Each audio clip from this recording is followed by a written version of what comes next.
நாம் இன்றைக்கி ஈஸியான மெத்தடில் குறைவான இன்க்ரீடியன்ட் வச்சு கடையில் வாங்குகிற டேஸ்ட்டுக்கே நல்ல சாஃப்டாக கோன் ஷேப்பில் பன் எப்படி செய்கிறதுன்னு பார்க்கலாம். Welcome to my first recipe. அதுக்கு சப்ஸ்கிரைப் பண்ணாதவங்க சப்ஸ்கிரைப் பண்ணிவிட்டு பெல் ஐக்கானையும் கிளிக் பண்ணிவிடுங்க. பன் செய்கிறதுக்காக வேண்டி நான் இதில் ஈஸ்ட் 10 கிராம் எட் பண்ணிவிட்டு 2 டேபிள் ஸ்பூன் சுகர் எட் பண்ணிவிட்டு வார்ம் வாட்டரால் நல்லா மிக்ஸ் பண்ணி எடுத்துக்கிறேன். நான் இதில் 250 ml வார்ம் வாட்டர் எடுத்துருக்கிறேன். இதில் ஹாஃப் வாட்டரை ஈஸ்டோட எட் பண்ணிவிட்டு அடுத்த ஹாஃப் வாட்டரை ஃப்ளார் எட் பண்ணி மிக்ஸ் பண்ணும்போது எட் பண்ணிக்கலாம். இதை நல்லா மிக்ஸ் பண்ணதுக்கப்புறமா ஒரு க்ளோத்தால் கவர் பண்ணிவிட்டு ஈஸ்ட் ஆக்டிவ் ஆகிறதுக்காக வேண்டி நான் இதை 2 மினிட்ஸ் வச்சுக்கிறேன். 2 மினிட்க்கு அப்புறமா ஓப்பன் பண்ணி பார்க்குறேன். ஈஸ்ட் நல்ல ஆக்டிவ் ஆகிருக்கு. இந்த ஸ்டேஜில் ஆயில் 5 டேபிள் ஸ்பூன், சால்ட் தேவையான அளவு எட் பண்ணிக்கோங்க. அடுத்ததான் நான் இதில் 1 எக் எட் பண்ணிவிட்டு 1 எக் ஒயிட் எட் பண்ணிவிட்டு நல்லா மிக்ஸ் பண்ணி விட்டுக்கிறேன்.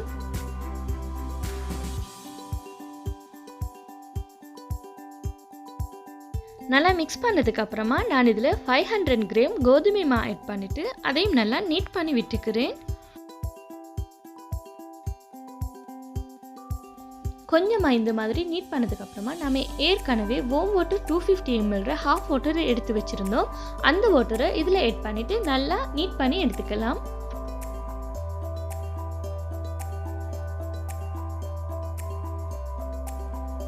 அடுத்ததாக இந்த மாதிரி கொஞ்சமாக மாவை ஸ்ப்ரெட் பண்ணிவிட்டு நல்லா நீட் பண்ணி எடுத்துக்கோங்க.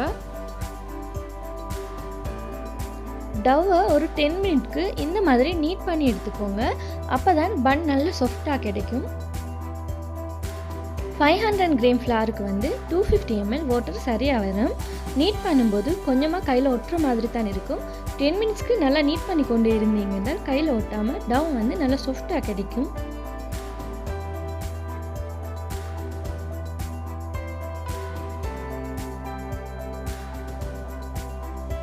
இதில் கொஞ்சமாக ஆயில் அப்ளை பண்ணிவிட்டு அடுத்ததாக டவ் எடுத்து வச்சுக்கலாம். வச்சுட்டு ஒரு க்ளோத்தால் கவர் பண்ணிவிட்டு டவ் டபுள் சைஸ் வார அளவுக்கு வச்சுக்கலாம். எனக்கு இது 30 மினிட்ஸ் பிடிச்சிது டவ் டபுள் சைஸ் ஆகிறதுக்கு. அடுத்ததாக கறி எப்படி செய்கிறதுன்னு பார்க்கலாம். கறி செய்கிறதுக்காக வேண்டி நான் இதில் 2 டேபிள் ஸ்பூன் ஆயில் எட் பண்ணிக்கிறேன். ஆயில் நல்ல ஹீட் ஆகினதுக்கப்புறமா நான் இதில் கொஞ்சமாக கருவேப்பிலை எட் பண்ணிவிட்டு கொஞ்சம் கடுகு எட் பண்ணிவிட்டு பொரிய விட்டுக்கிறேன். கடுகு நல்லா பொரிஞ்சதுக்கப்புறமா நான் இதில் 2 மீடியம் சைஸ் ஒனியனை நல்லா கட் பண்ணி வச்சுருக்கேன். இதை அப்படியே எட் பண்ணிவிட்டு நல்லா வதக்கி விட்டுறலாம். இது 150 கிராம் இருக்கும். ஒனியன் கொஞ்சம் வதங்கி வந்ததுக்கப்புறமா நான் இதில் ginger garlic paste 1 tablespoon add பண்ணிவிட்டு அதையும் நல்லா வதக்கி எடுத்துக்கிறேன்.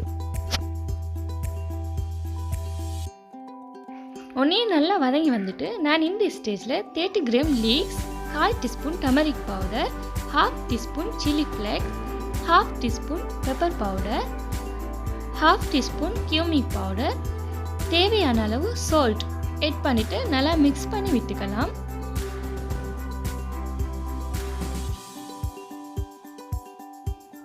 அடுத்ததான் இதில் 100 கிராம் டீன் ஃபிஷ் அதாவது செமன்டீன் எட் பண்ணிவிட்டு இதையும் நல்லா மிக்ஸ் பண்ணி விட்டுக்கோங்க சின்ன சின்ன பீசஸாக வரதுக்கு. ஃபிஷ் நல்லா மெஷ் ஆகி வந்துட்டு இந்த ஸ்டேஜில் நான் ஏற்கனவே பொட்டேட்டோவை நல்லா வேக வச்சு எடுத்திருக்கேன். அதை மெஷ் பண்ணிவிட்டு இதில் எட் பண்ணிக்கிறேன். இது 200 கிராம் இருக்கும். இதையும் நல்லா இந்த மாதிரி மிக்ஸ் பண்ணி விட்டுட்டு ஸ்டவ்வை ஆஃப் பண்ணிக்கலாம். ஸ்டவ்வை ஆஃப் பண்ணதுக்கப்புறமா நான் இதில் 1/2 டீஸ்பூன் லெமன் ஜூஸ் எட் பண்ணிட்டு அதையும் நல்லா மிக்ஸ் பண்ணி விட்டுக்கிறேன். எங்களோட டேஸ்டியான ஃபிஷ் கறி ரெடி ஆகிட்டு ஃப்ரெண்ட்ஸ். இதை அப்படியே ஒரு பிளேட்டில் மாற்றி வச்சுக்கிறேன். 30 மினிட்க்கு அப்புறமா நான் இதை ஓப்பன் பண்ணி பார்க்குறேன். டவ் நல்லா டபுள் சைஸுக்கு வந்திருக்கு. இதை அப்படியே நம்ம பன் செய்கிறதுக்கு ஸ்டார்ட் பண்ணிடலாம். கொஞ்சமாக நான் இதில் ஃப்ளார் ஸ்ப்ரெட் பண்ணிவிட்டு வச்சுக்கிறேன். இந்த மாதிரி கட் பண்ணிவிட்டு 4 பீசஸாக இதை பிரித்து எடுத்துக்கலாம்.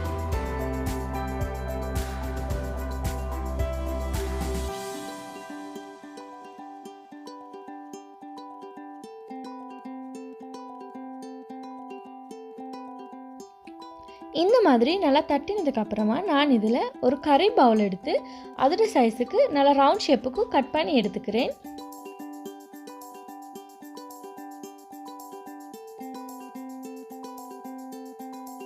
பன் செய்கிறதுக்கு இதே மாதிரி கட் பண்ணி எடுத்துக்கோங்க. அப்போ தான் ஃப்ரெண்ட்ஸ் கோன் ஷேப்புக்கு வரும்.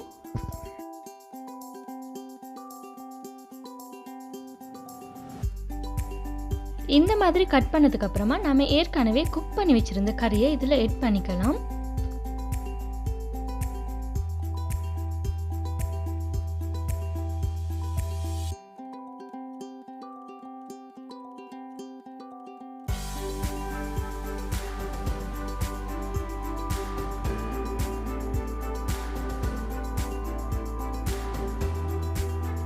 பாருங்கள் ஃப்ரெண்ட்ஸ், பன்னு நல்ல கோன் ஷேப்பில் நல்ல க்யூட்டாக கிடச்சிருக்கு. இதே மாதிரி நான் மறுபடியும் இன்னொன்று செஞ்சு காட்டுறேன்.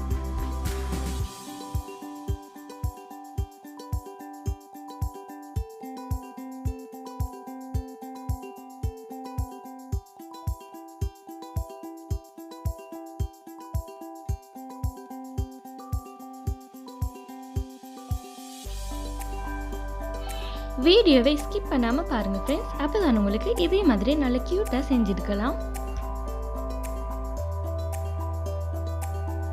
இதே மாதிரி கட் பண்ணி எல்லா பன்னையும் இதே மாதிரி செஞ்சு எடுத்துக்கோங்க ஃப்ரெண்ட்ஸ். அடுத்ததான் நம்ம இதை ட்ரேயில் வச்சுடலாம். ட்ரேயில் வைக்கும் போது ட்ரேக்கு பட்டர் நல்லா அப்ளை பண்ணிவிட்டு வச்சுக்கோங்க. அப்போ தான் பன் ஒட்டாமைக்கு வரும். எல்லா பன்னையும் செஞ்சதுக்கப்புறமா ஒரு க்ளோத்தால் கவர் பண்ணிவிட்டு 10 மினிட் அப்படியே வச்சுடுங்க ஃப்ரெண்ட்ஸ். பன் கொஞ்சம் டபுள் சைஸுக்கு வரதுக்கு 10 மினிட்க்கு அப்புறமா நான் ஓப்பன் பண்ணிவிட்டு பன் கொஞ்சம் டபுளாக வந்திருக்கு. இந்த ஸ்டேஜில் நான் எக் யோல்க்கை நல்லா மிக்ஸ் பண்ணிவிட்டு பன்னில் அப்ளை பண்ணிக்கிறேன்.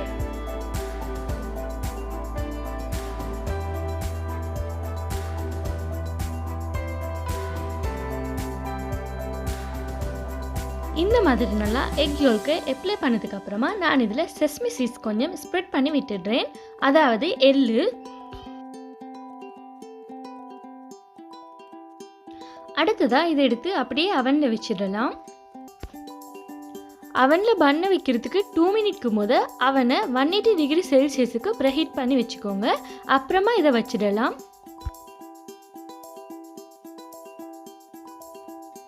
சரியாக 20 மினிட்க்கு அப்புறமா நான் ஓப்பன் பண்ணி பார்க்குறேன். நல்லா கலர்ஃபுல்லாகவும் நல்லா வெந்தும் வந்திருக்கு. இந்த ஸ்டேஜில் நான் அப்படியே எடுத்துக்கிறேன். பாருங்கள் ஃப்ரெண்ட்ஸ், நீங்களே நல்ல ஈஸியான மெத்தடில் நல்ல டேஸ்டியாகவும் நல்ல சாஃப்டாகவும் நல்ல ஹெல்த்தியாக வீட்லேயே செஞ்சு சாப்பிடலாம் ஃப்ரெண்ட்ஸ். நீங்களும் இதே மாதிரி ட்ரை பண்ணி பாருங்கள் ஃப்ரெண்ட்ஸ். நல்ல சாஃப்டாகவும் வரும், நல்ல டேஸ்டியாகவும் வரும். என்னுடைய சேனல் உங்களுக்கு பிடிச்சிருந்தால் ப்ளீஸ் ஃப்ரெண்ட்ஸ் லைக் பண்ணுங்கள், ஷேர் பண்ணுங்கள், கமெண்ட் பண்ணுங்கள். மறக்காமல் சப்ஸ்கிரைப் பண்ணுங்கள். தேங்க்ஸ் ஃபார் வாட்சிங்.